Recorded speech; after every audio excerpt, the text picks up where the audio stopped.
வச்சிடறேன். நல்லா ஒரு 1.5 மணி நேரம் ஊறட்டும். ஊறினதுக்கப்புறம் நான் அரைச்சிட்டு காமிக்கிறேன். இருங்க.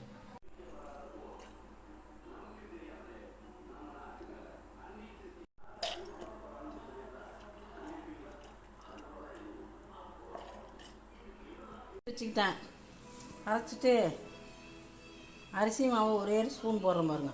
ஒரு ஸ்பூன் தான் போடுறேன். ஒரு ஸ்பூன் போட்டிருக்கேன். கார்ன்ஃப்ளவர் மாவு வந்து ஒரு 4 டேபிள் ஸ்பூன் போடுறேன். 1 2 ஒட்டிட்டுல கொஞ்சம் 3 4 போட்டிருக்கேன். கொஞ்சமாக உப்பு போட்டுக்கலாம். சும்மா கொஞ்சோண்டு லைட்டாக கலர் பவுட்ரு கொஞ்சம் போட்டுக்கலாம். சிவப்பு கலர் லைட்டாக கொஞ்சம் போட்டுக்கலாம்.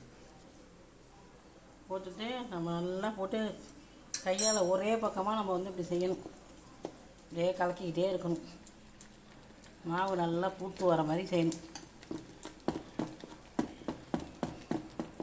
இந்த டம்ளர்லேயே நான் வந்து ஒரு 2.5 டம்ளர் போடுறேன் ஜீரா.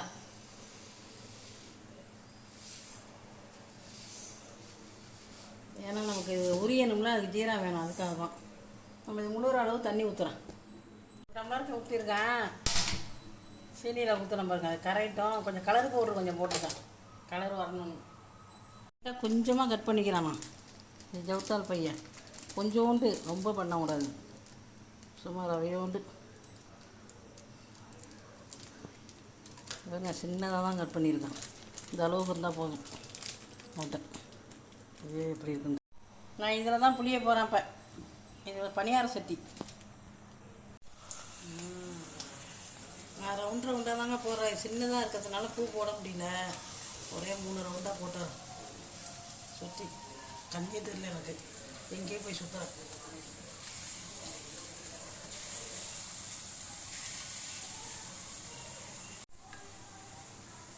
மினிச்சாங்கை நல்லா இருக்கா பாருங்க. எங்களோட கைவண்ணத்தை பார்த்துக்குங்க. இப்போ எடுத்துருவோம். கொஞ்சம் இதாக இருக்கும்போது வெந்துருச்சு. சத்த நேரம் வந்தால் போதுங்க, ரொம்பலாம் வேக வேண்டிய. இங்கே பாருங்க, லைட்டாக ஒரு பிசு போகிற மாதிரி. லைட்டாக தான், ரொம்ப இல்லை. கம்பி பாங்கெல்லாம் கிடையாது, பிசு போகிற மாதிரி தான். சும்மா லைட்டாக பிசுன்னு. அது ஏலக்காய் ஒரு 3 இது போட்டிருக்கேன், வாசனைக்காக. இப்போ பாருங்க செஞ்சு வச்சுருக்கேன். இதை நம்ம இப்போ இதில் போட்டுருவோம். ஊறட்டும். கொஞ்சம் நேரம் ஊறினோன்னே எடுத்துக்குவோம். இது பாருங்க ஜீரா வாங்கணும். இதை பாருங்க, நல்லா ஊறிடுச்சு பாருங்கள். நல்லா ஜீரா வருது பாருங்கள். நல்லா ஊறி மெதுன்னு இருக்குதோ. நல்லா ஊறிடுச்சு. 1 டம்ளர் தான் போட்டேன், இவ்வளோ இருக்குது. இதில் வேறு கணக்கு, இதில் வேறு போட்டு வச்சுருக்கேன். ஊறட்டும் மேன் போட்டேன் இதில் இப்போ போட்டது.